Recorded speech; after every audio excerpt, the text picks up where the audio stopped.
Hey there, you're listening to BD4, where there's no better way to get your Yankees and Knicks analysis. Yanks every series, Knicks every game, and MMA on occasion. Here's your host, RJ Carbone.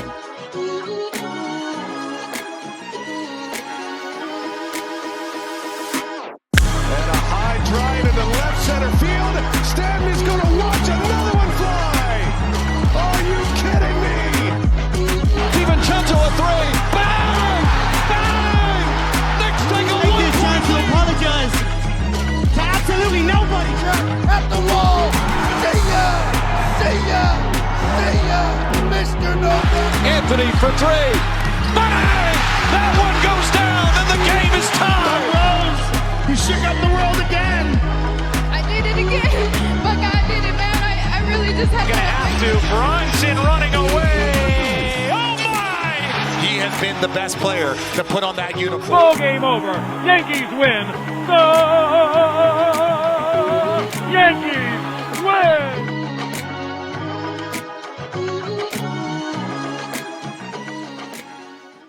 You know, usually when the Knicks have games on the West Coast, because they're 10 p.m., 10:30 p.m. games, I usually, if I don't have to get up early in the morning, like to make an espresso, enjoy an espresso and watch the game. This way I can stay up later because I am getting older, so it's easier to fall asleep. So usually I'll like to make an espresso. Didn't need an espresso for this one. I mean, 43 lead changes? Is that the number? Let me make sure I have it. 43 lead changes. So not only is that the most this season, that's the most since 1996 when they began tracking data. That was insane. That was the game of the year. I mean, the Portland crowd, shout out to them. Shout out to the Portland crowd because they make noise.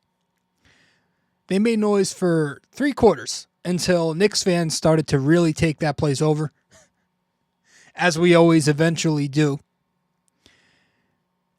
Shout out to the officials. I mean, you guys did a real bang-up job last night. Jesus. But shout out to the Knicks for finishing this off, because if they hadn't, I would have been in a miserable mood today. And as I'm recording, it's the day after, the night after. It's Thursday the 13th. But if they choked as they did late in the fourth quarter and then they didn't win and they lost in overtime, Jesus. I mean, they were up 6 points, the Knicks were. There was a minute and 12 left. The Knicks were up 6 points.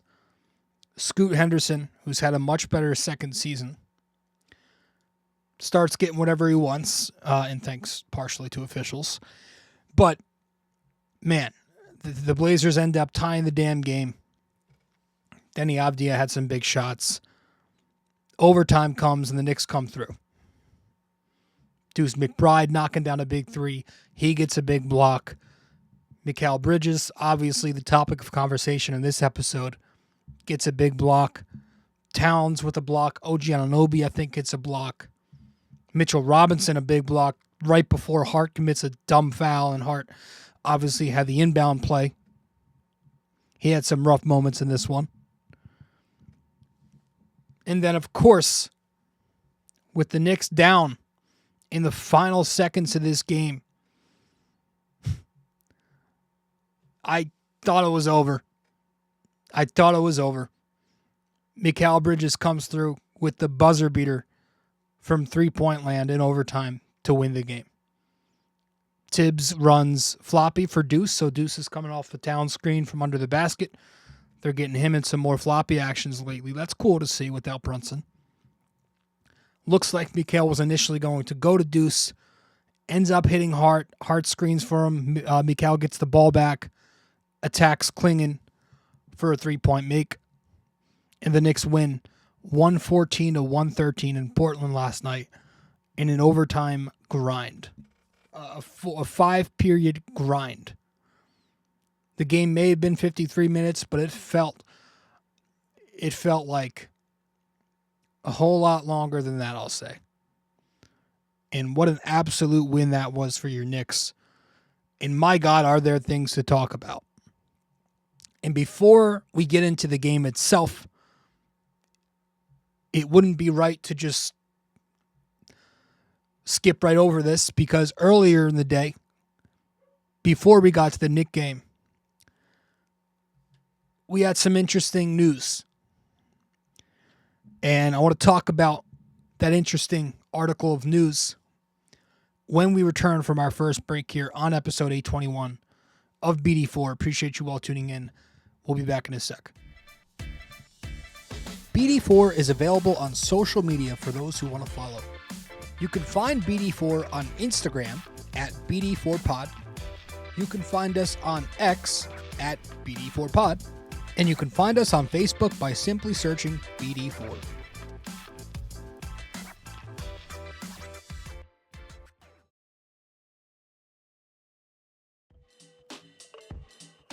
Hey guys, just a quick reminder, this podcast is also available in video format on YouTube.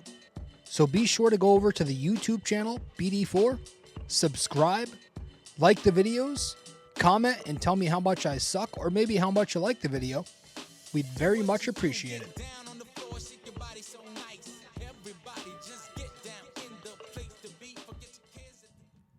All right, welcome back to the show. The Knicks win 114-113 over the Portland Blazers last night in Portland.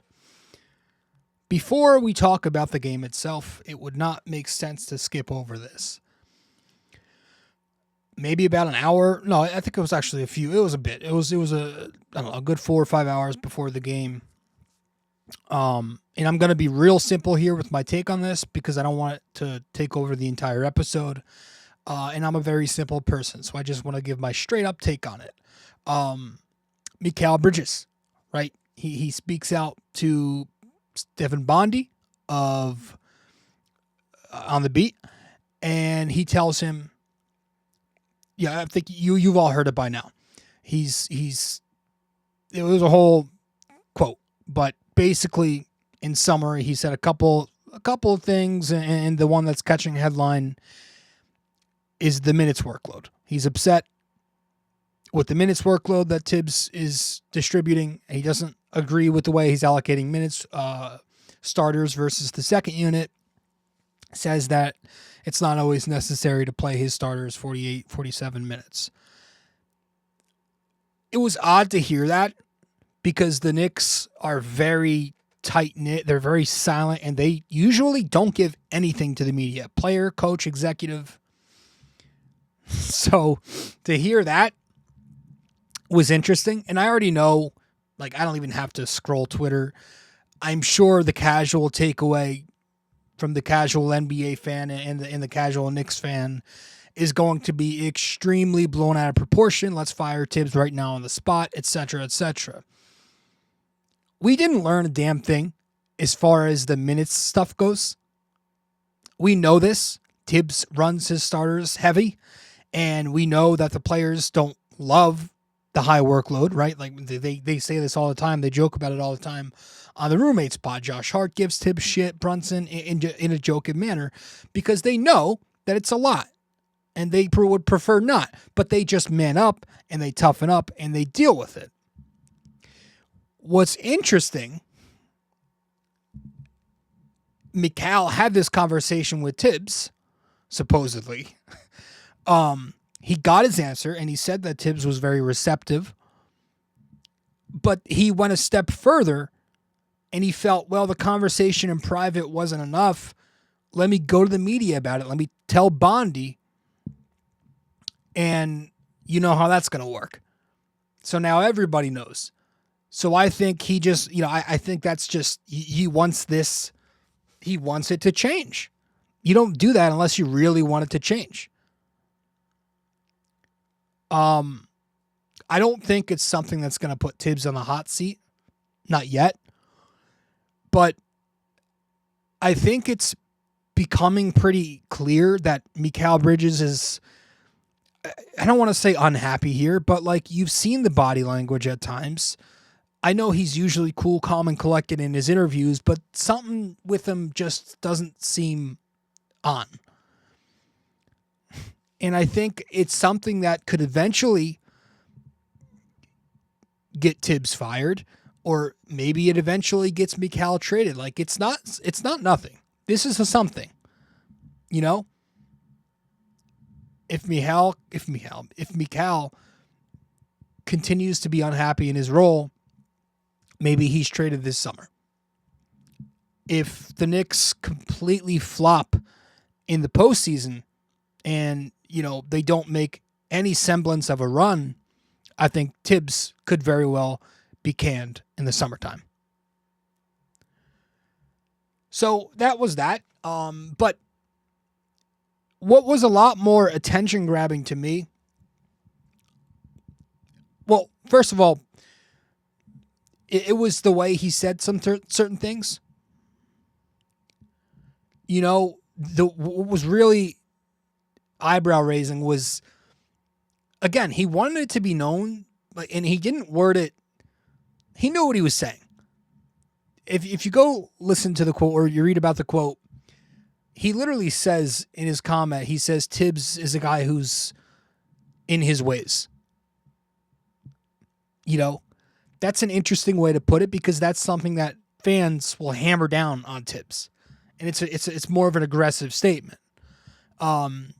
But what really caught my attention wasn't even about the workload stuff. He also talked about how the Knicks use him, and I'm paraphrasing here, saying how they don't use him in an optimal manner.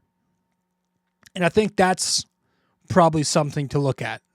But yeah, I mean, all in all, it's probably not the best thing to speak to the media about this, especially the New York media.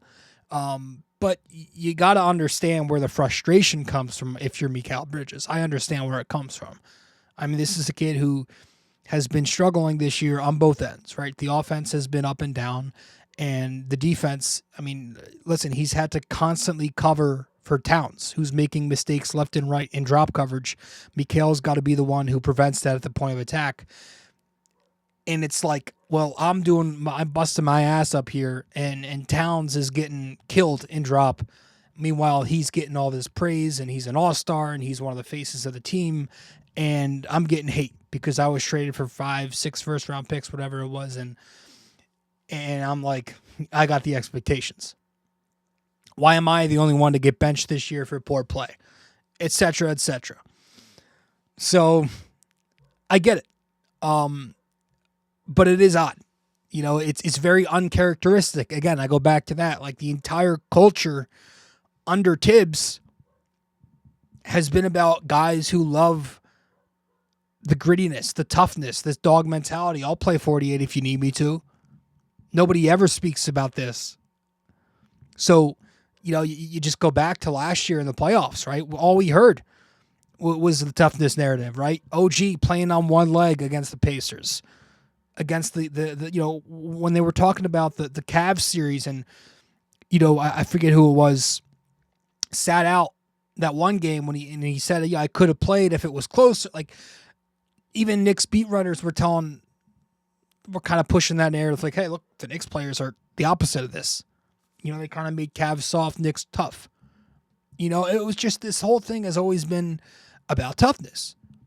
And so Mikal Bridges comes in here, and he's like the polar opposite personality of Hart, of Brunson.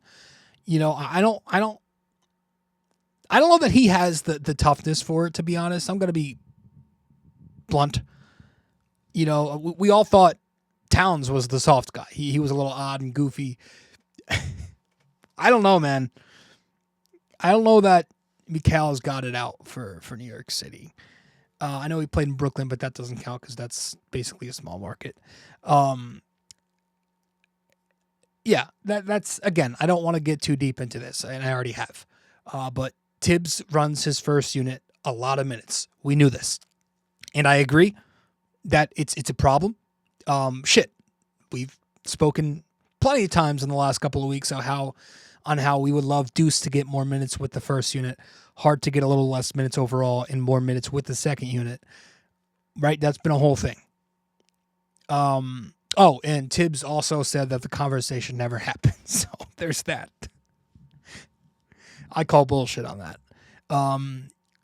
But yeah, with me, I never had a huge problem with the workload stuff. I always kept an eye on it.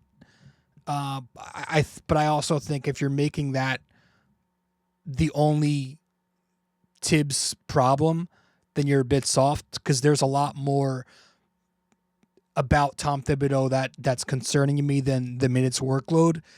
I think lineup combinations are more of an issue than the workload, which we will talk about a lot in this episode. And there are also some systematic Tibbs things on both ends of the floor that are an issue.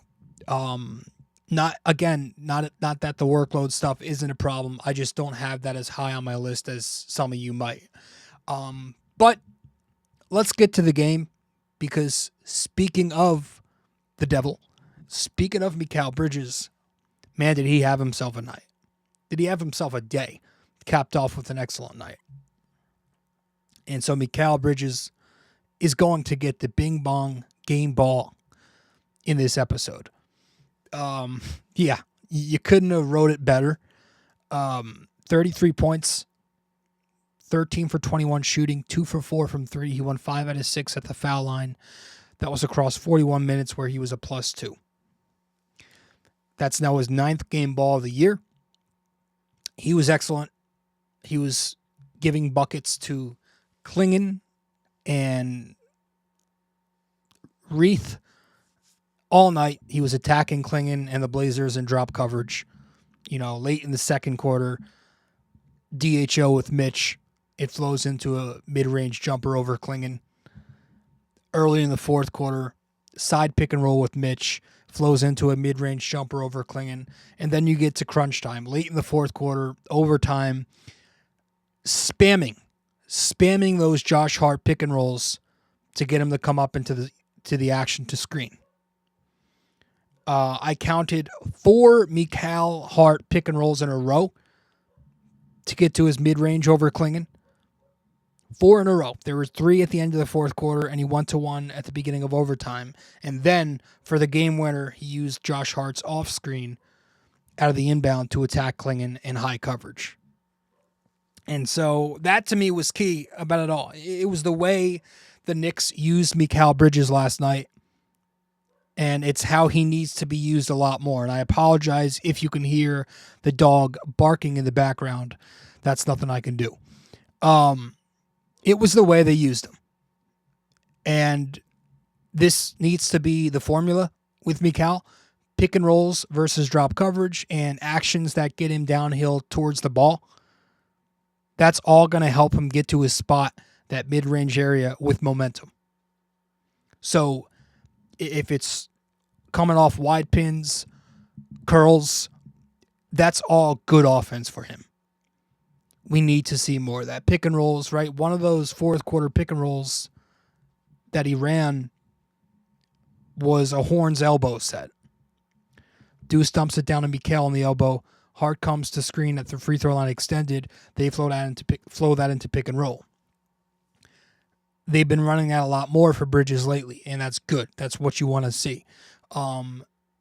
The DHO play with Mitch early on that we just mentioned, that's good, because if you watch that play, it got Mikal moving towards the ball with momentum. Since he's not a great creator on the ball, that's got to be the way to do it, right? You got to get him the ball with a little bit of momentum going downhill, flowing into the basketball. Chauncey Billups said it in the postgame. He's like, maybe I shouldn't have kept Klingon in. I have no clue what he was doing on that last possession. You needed an all-defense team in there. Even someone like Tibbs would have made those adjustments, right? We've seen him do that time and time again, where he removes Brunson and Cat on those defensive possessions that you need late. But Klingon had a rough night trying to contain Mikal.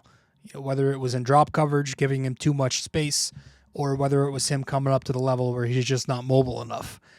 He exploited him all night, and it resulted in a great offensive performance for Mikal Bridges to wrap off a great offensive day. Now, speaking of offense, now the Knicks Again, they scored 114 points in 5 periods. It's an awfully low score. I'm sure their offensive rating was low, but I did think it was good process. I thought Tibbs was very creative with his play calling in half-court sets. You got a lot of offense from the chin series. You got a lot of delay actions, right? Zoom, horn sets, double drags, etc. You got a lot of that out the gate, and that's a good thing. He's getting these guys into their sets. And again, that's something that the casual fan might not always notice. So I do want to make that known that like Tibbs does have an offense. Also, we spoke before about on the podcast how the Knicks at times can be too predictable this season in their primary actions, and they're way too hell-bent on one set designated for one player, and so it makes it much easier to defend them and anticipate the action. We talked about that. I do want to point out there was one possession last night that I really liked, and shout out to Shax on Twitter. He posted this clip where they layered their sets perfectly on this possession. It was late in the first quarter where the Knicks, they adopted to Portland's coverage. The primary action was gut Chicago between Mitch and Deuce, but the Knicks read the defense and they saw that Portland was in drop to remove the roll. So they pivoted to a second side action where it was a Deuce Mikal DHO to get Mikal going downhill for a basket. And that's what you need to see more. When you're running a primary action and you're dead set on getting it to the guy who is designated for, you can have Steph Curry spacing weak side. It does not matter. The defense is going to pre-rotate or help all the way to the strong side because they know that guy's not going to shoot it anyway. So I think in order to counter that, you need to layer your sets like that and have secondary actions that you can go to. And I think that was a good possession last night where we saw the Knicks with a little more creativity off their primary set. So that was a good thing to see. So yeah, I thought offensively they didn't execute, but they didn't execute at a high level, but there were good things. Mikal, we just talked about him. OG Anunoby had a nice game, 23 points. He got a lot of good offense through post-ups on mismatches, right? I mean, he had that drop step spin dunk over Sharp. He had a possession where he posted Anthony Simons off a switch. In the fourth quarter, he posted Scoot Henderson to draw contact, get to the foul line. He did a nice job of that. I thought Towns had a fine night. Love seeing him knock down his triples and taking his threes. And I also thought most importantly, he did a much better job last night, Towns did, beating help, right? Help beaters are going to be an important part of this offense going forward. And able to beat those schemes, those cross-matching schemes, those help schemes, we're going to have to make quicker reads and make better decisions, accurate pass outs, good cuts outside of Towns post-ups. And I thought they did that a pretty good amount last night. That's all going to be very important for the Knicks if they're trying to make a postseason run. Especially with the lineup combinations that Tibbs likes to run out there when he prioritizes size. They're going to have to... It sucks because they have to kind of counter their own freaking coach because he's not optimizing these guys. So they have to figure out ways to beat that, which really sucks. But I thought last night they did a nice job. Let's go to the bench unit because I thought Mitch was the best one among the second unit last night. He had a couple steals, couple blocks, season high 19 minutes, and already 2 game balls since being back. I thought he was very impressive defensively, Mitch, in this game. I want to get to a certain possession and where I want to talk about that I really liked, but I thought he was very aggressive at the level late, and he looked good because he was physical coming up.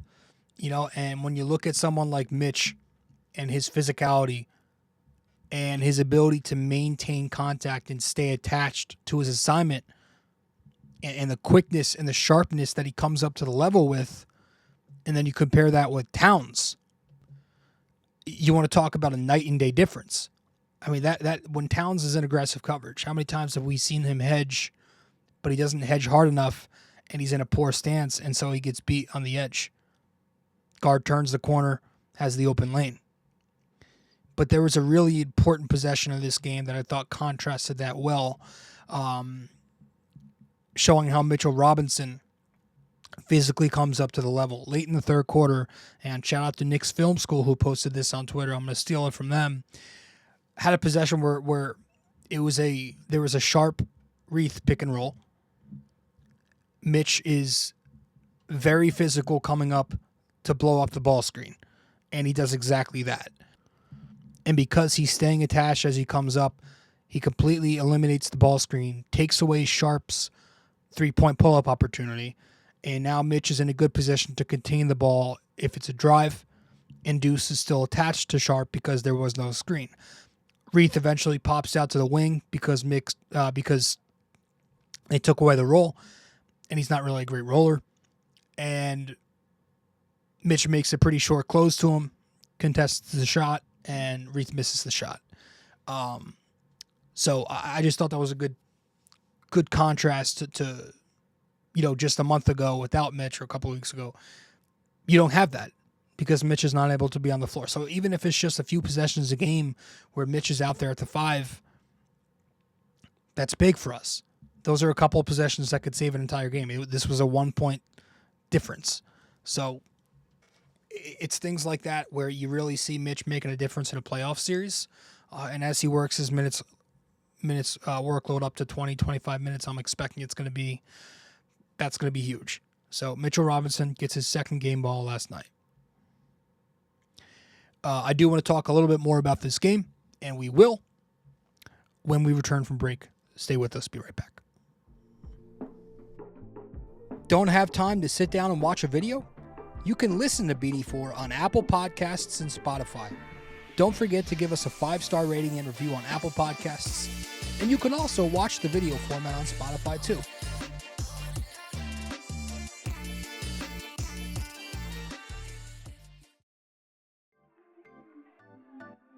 If you feel like supporting the podcast, you can Venmo at Robert-Carbone-JR-28. We really appreciate your support.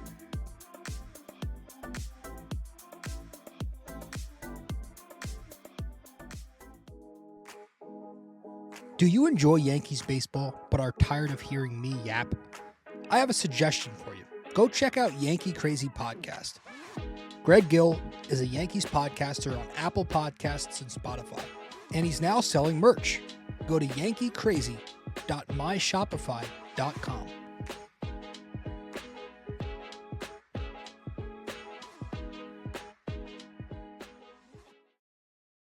All right, welcome back to the show, episode 821 of the podcast. Now, let's talk about some of those lineups. And I know we didn't have Brunson, but that's not an excuse because my goodness. We saw lineups that we didn't see all year last night, and I'm not saying that in a good way. So, okay, the Knicks in their current rotation have 3 non-threats, right? 3 guys who can't space, shoot, 3 interior players, right? And that's Josh Hart, Mitch Robinson, and Precious Achiuwa. Last night, it got crazy ugly with some of those lineups. And I also understand that Portland is big at center with Klingon, but it's gotten to a point, it's been at a point where it's way too much size and it's way too much floor shrinking. Like, you had, for 6 minutes last night, Precious at the 4 and Towns at the 5. That was a -4.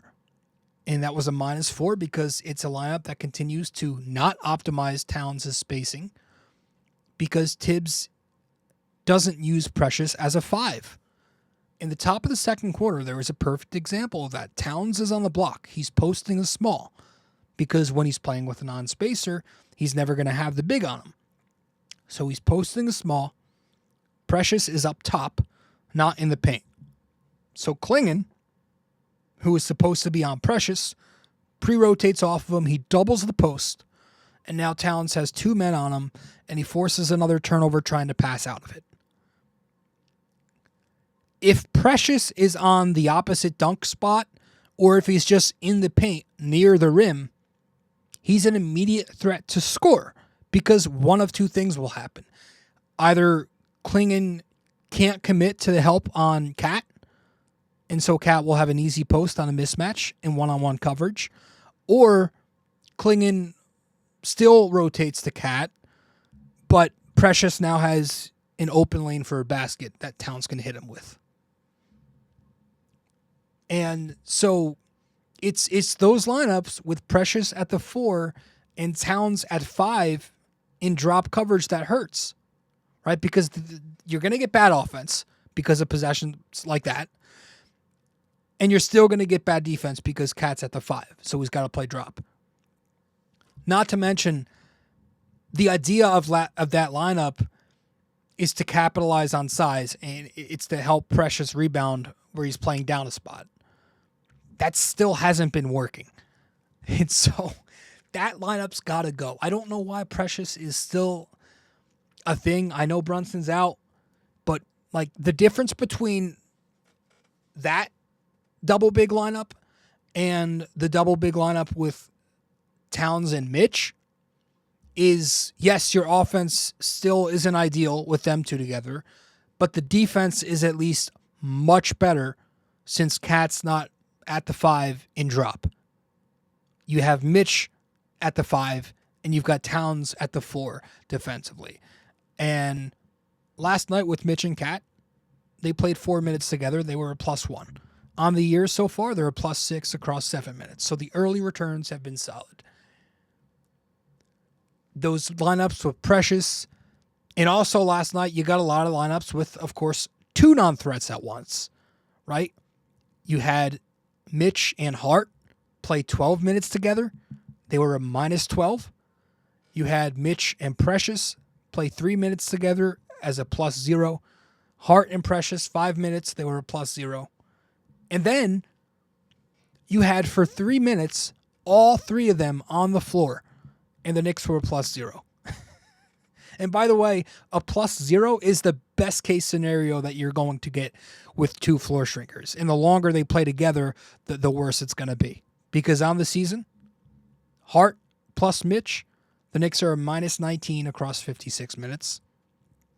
Hart plus Precious, they're a -44 across 520 minutes. Mitch plus Precious, they're a +0 in 3 minutes. That was all last night. And then when all 3 of them share, that was all last night, 0 in 3 minutes. And I haven't even mentioned like Huckporty and Sims, because, yeah. And forget 5 out minutes. God forbid I mention playing 0 interior players. Although I will say, when Tibbs went to Deuce late in the fourth quarter over campaign, I kind of, again, I was like, I wish it was for Hart for once to see what it would look like 5 out. Hart does end up grabbing a huge offensive rebound that leads to the Towns 3. So, but again, I understand some of this is roster construct and personnel, but not all of it. And I think also the fact that Tibbs is so unwilling to play OG at the 5 hurts. Not every single game have the Knicks played against big opponents. Not all 65 games, not all 3,500 minutes they played this year have been against big teams. Like, if you play OG at the 5 more, you're optimizing spacing for Towns because Towns is not seeing that wing matchup, or he's not seeing help to the post when he's not with Hart. And it also allows you to keep Josh Hart on the floor if you're Tibbs without sacrificing spacing because you've got OG at the 5 and not a Mitch or a Precious when Towns sits.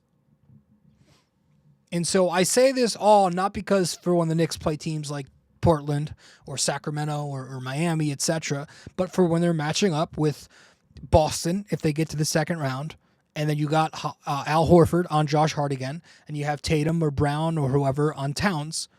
That's why I say it, because that continues to be a big problem. So it's the lineup combinations, folks. Like we said at the very top of the show, that's what I'm worried about with Tibbs. There were some other frustrating Tibbs stuff in this game, like late in the game, he didn't use any of his 2 timeouts to inbound the ball at the half court there. Also, it was interesting seeing him switch the matchup where he put OG to Scoot Henderson and he left Mikal on Denny. But I didn't think Mikal's physical enough to guard someone like Denny, but who's big. But that's it. That's it regarding this game. It was a fun-ass win, and I enjoyed it. Also, shout out to Jamal Crawford, because this was Jamal Crawford's final telecast. I believe he got all the West Coast games this year, and the Knicks went 7-0 with him. So, he's fun, man. He was a fun player to watch, but he's an even better mind of the game. What I love about Jamal Crawford as an analyst, he actually breaks down the game in depth. He does things that you don't get on, ESPN or any post-game, pre-game show. He actually breaks shit down like we like to do on this show. He'll talk about the X's and O's. He'll give you strategic insights. He'll talk about schemes. And that's what I love about him. That's what separates him from the other guest analysts the Knicks have had on. Not to bash anybody, but he goes beyond the basics of basketball and he actually talks about the details. And that's what I like about his insight. So I love Jamal on the panel, and I would love for the Knicks to have him back next year. But at the same time, whenever it is they move on from Tibbs, I would be looking at a guy like Jamal. I think he'd make a hell of a coach. But anyways, up next for this Knickerbocker team, you got 2 days off. You got today off. You got tomorrow off, where you're traveling to Golden State to play them on Saturday again. It's an 8:30 p.m. game. I'm not sure if it's MSG. I know it's ABC. But it's the final game of the West Coast trip before the Knicks head back home. Golden State, they're a tough team. They have figured something out with Butler. They are on a 5-game win streak, I believe. They're playing well with Jimmy. They're 12-1 when he plays. Good defensive unit. Their offense has been really good lately. I know you lost to them last week, but I would love to win this one. That's it. Let's wrap it up with our trivia question as soon as we return from break. Stay with us. Stay connected with us. Visit BD4blog.com to explore our blog, tune into our latest podcasts, and follow us on social media. Thank you for being a part of this community.